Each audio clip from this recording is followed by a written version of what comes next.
Los disfraces cambian, también los juguetes. Aquellos visten de rojo y estos otros usan lanzas. Uy, pues estos usan espadas. Pero al final del día, todos estos movimientos sobre un mapa imaginario no son más que la burda caricatura de la compleja interacción entre millones de individuos que solo buscan sobrevivir. Así describe C.B. Hedwood el panorama político del Sacro Imperio Romano antes de la Guerra de los 30 años.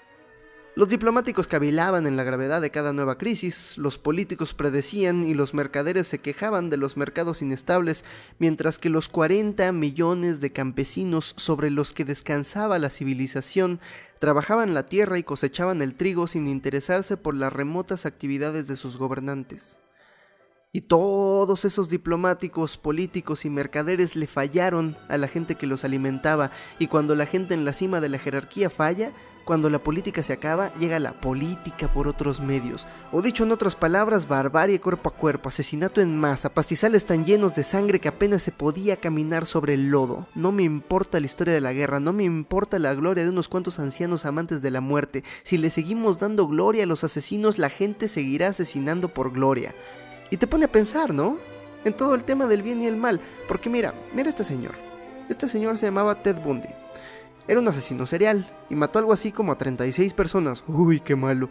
Este otro señor es Erich von Falkenhayn. Era el comandante de las fuerzas alemanas durante la Primera Guerra Mundial. Él aprendió rápido que el frente occidental era impenetrable y que si quería ganar la guerra debía pensar fuera de la caja, innovar, disrupción. Él pensó, si todas las batallas se transforman en masacres sin sentido, ¿por qué no hacemos de esta batalla la masacre más grande que se haya visto? Tomamos una posición con un valor emocional para los franceses, una posición que no puedan darse el lujo de perder. Y esperamos a que traten de recuperarla. Esperamos a que manden oleada tras oleada de soldados y los matamos a todos. Matamos a tanta gente que no queden hombres para arar el campo, que no queden hombres para fabricar armas, que no quede gente para mover suministros. ¿Qué tal si matamos a tanta gente que desangramos a Francia?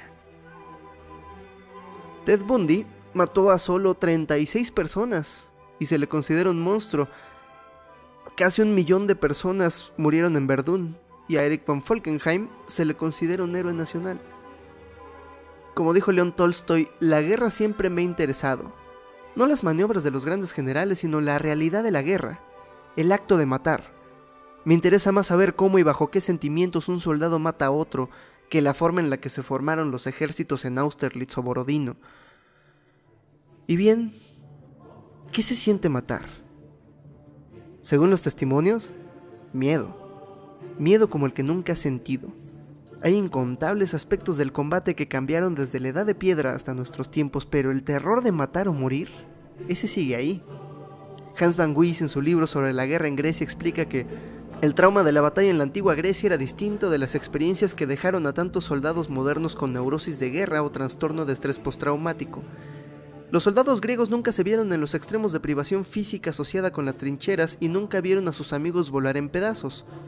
Por otro lado, los hoplitas sufrieron la devastadora experiencia casi desconocida en la guerra moderna, dominada por el combate a distancia, de pararse a no más de 1 metro del enemigo y asesinar a un hombre tras otro, con lanzas, espadas y como último recurso con manos y dientes. En los libros se habla de columnas que avanzan y entran en contacto y chocan y una se rompe, pero lo que pasa cuando 2 columnas chocan es el resultado de cientos o miles de combates individuales, 1 contra 1, 2 contra 1, 3 contra 2.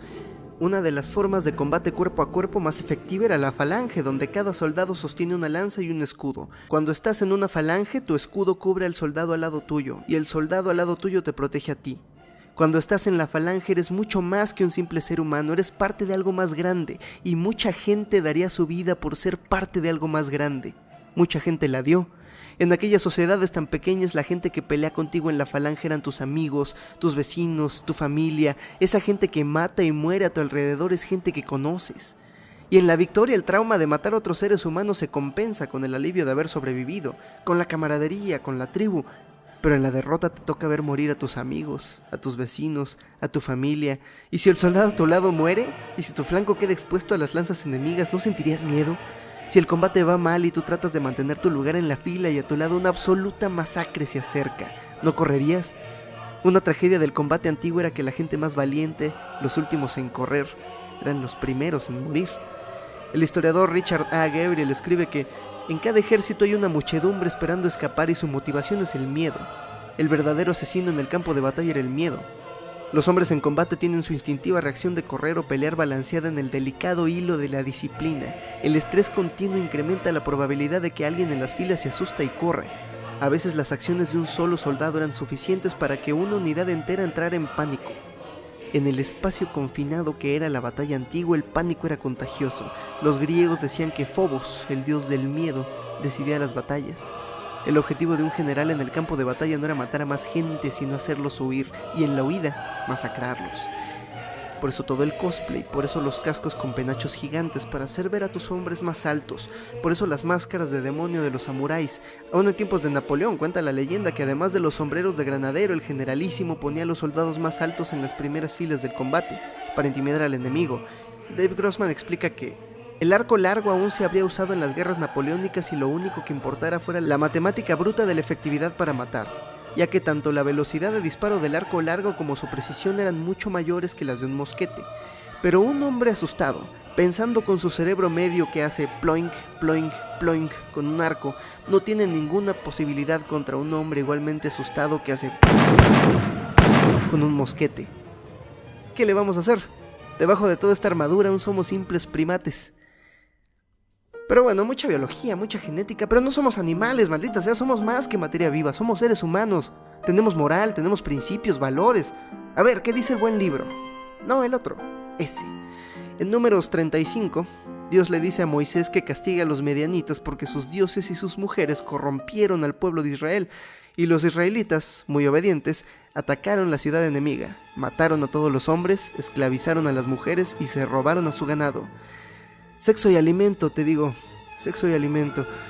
Tras la batalla, Moisés le dijo al pueblo elegido: ahora pues, matad a todo varón entre los niños y matad a toda mujer que haya conocido varón acostándose con él. Pero a todas las jóvenes que no hayan conocido varón acostándose con él, las dejaréis con vida para vosotros. Amén. Al menos los chimpancés dejaban vivas a las hembras.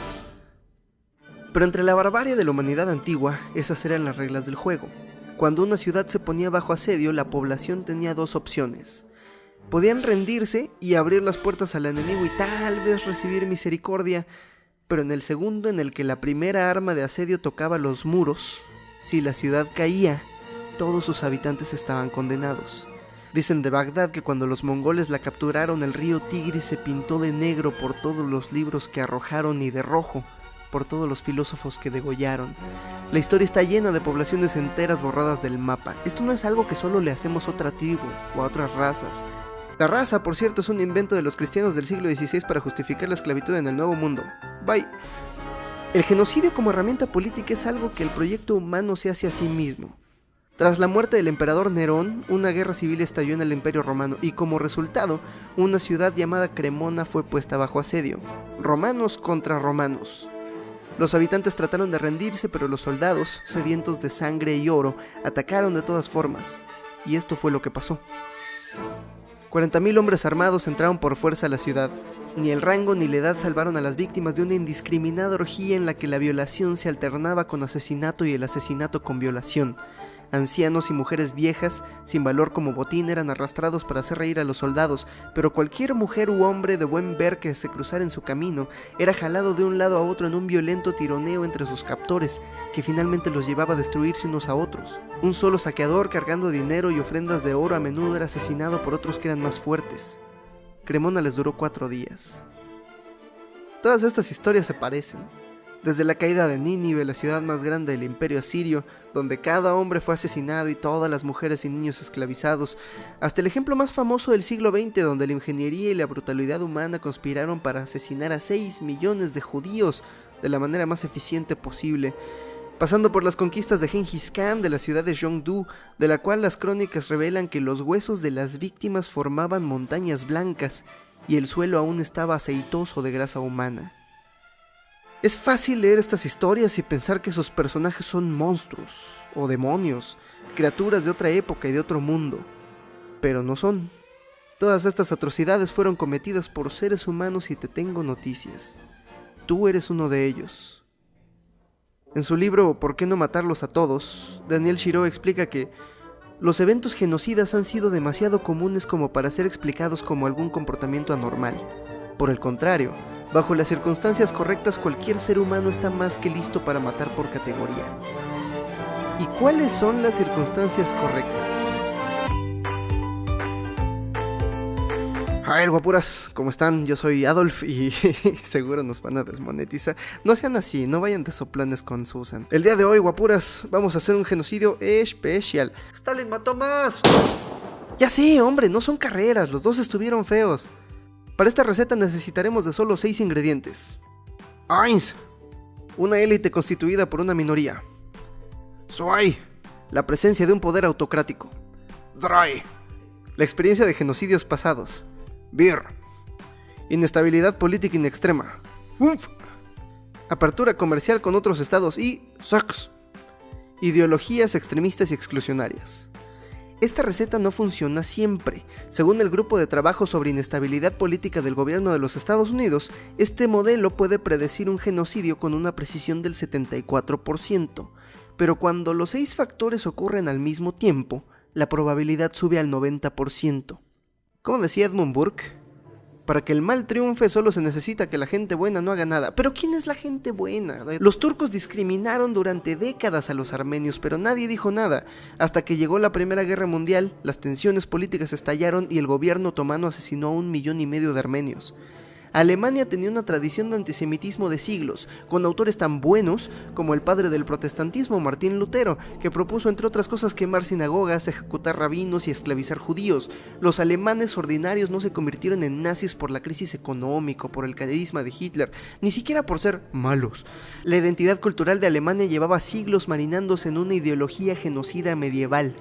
Es fácil echarle la culpa a este señor, pero se nos olvida que llegó al poder por medio de la democracia, por el voto de las mayorías heridas por una guerra perdida, furiosas por el gran sacrificio en vano, humilladas por el resto de Europa, enfrentados a un problema complejo aceptaron una solución simple, un chivo expiatorio, porque no hay mejor modo de promover una ideología exclusionaria y curar la herida autoestima de toda una nación que culpar a un grupo vulnerable, ¿a poco no? Aprovechar el instinto de tribu del ser humano y perseguirlo.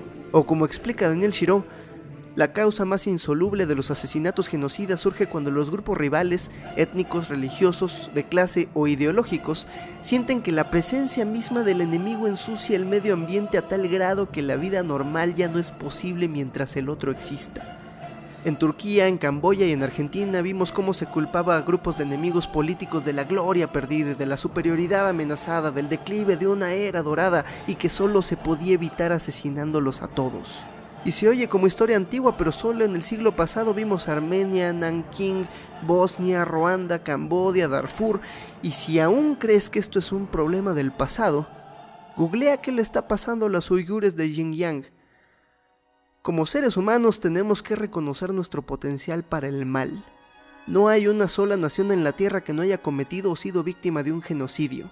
Los buenos somos más, dicen los que se dicen buenos, y tal vez, no quiero poner en tela de juicio su moral o como le llamen, pero toda la bondad de un corazón humano no puede eludir al sistema en el que existe, y ni Holden ni la UNESCO saben qué hacer al respecto, porque no, la guerra no es Dios, pero al mismo tiempo sí venimos de un pasado brutal e indiferente y seguimos vivos porque hicimos lo que tuvimos que hacer para seguir vivos, y millones de años de barbarie nos cambiaron, nos moldearon. La naturaleza puso un dios enloquecido en el cuerpo de un depredador. ¡Qué chiste de mal gusto! ¡Qué absoluta farsa es pararse aquí en la cúspide de la complejidad, en la cima del desarrollo universal, solo para matarnos unos a otros! Pero luego recuerdo que por cada día de guerra hay otros 100,000 días de paz. Abandonar a su suerte al proyecto humano sería una solución simple, pero no hay soluciones simples para problemas complejos, y no hay problema más complejo que este nudo gordiano de la condición humana. Nada que sea fácil vale la pena, y cumplir con nuestra tarea de construir una humanidad digna de avanzar en la complejidad del universo quizás sea la tarea más difícil de todas. Pero ¿a poco tienes algo mejor que hacer? El primer paso es reconocer que tenemos un problema. En 1968, Ray Bradbury dio una plática en la Universidad de California, y la vida es tan maravillosa, déjame repetirlo, la vida es tan maravillosa que todos ustedes la pueden ver, aquí mismo, en el YouTube. Ahí les dejé el link en las fuentes. Y mientras este maravilloso ser humano hablaba con pasión sobre su amor por la vida y sus grandes esperanzas por la exploración espacial, un estudiante, que parece sacada del Twitter de 2020, le preguntó que para qué viajar al espacio, para qué colonizar otros planetas si no podemos ni resolver nuestros problemas aquí, en la Tierra. ¿No deberíamos resolver primero nuestros problemas? Y Ray Bradbury le responde que no. No deberíamos esperarnos a resolver nuestros problemas porque nunca lo hemos logrado y nunca lo haremos. Yo acepto al ser humano. Es muy difícil aceptar la paradójica naturaleza del ser humano, pero es tiempo de que nos tomemos esa amarga medicina. Los tiempos de César, Cristóbal Colón y los nuestros no son distintos. No será distinto en 100 años y en 100.000 años seguiremos siendo unos tontos, pero al mismo tiempo seremos brillantes, seremos grandiosos. Vamos a destruir y vamos a asesinar, pero también construiremos y daremos vida. Pasaremos por ciclos, caeremos en desesperación y encontraremos esperanza una y otra vez. Y yo lo acepto mientras sigamos trabajando en mejorarnos y mejorar la historia de la humanidad. De eso se trata la vida. El asesino está en mí, el idiota está en mí, el destructor está en mí y está dentro de todos ustedes. Pero tenemos opciones. La única opción que no tenemos es no cambiar. Antes de la modernidad podíamos aceptar al ser humano en su ambigüedad, su paradoja y sus violentos juegos de primate genocida, pero todo cambió con la modernidad. Todo. Y de eso hablaremos en la segunda parte de este video, de la guerra moderna. Gracias por su paciencia, gracias por su atención, espero que hayan valido la pena, y gracias a las amables personas cuyos nombres están pasando en pantalla. Ellos son la prueba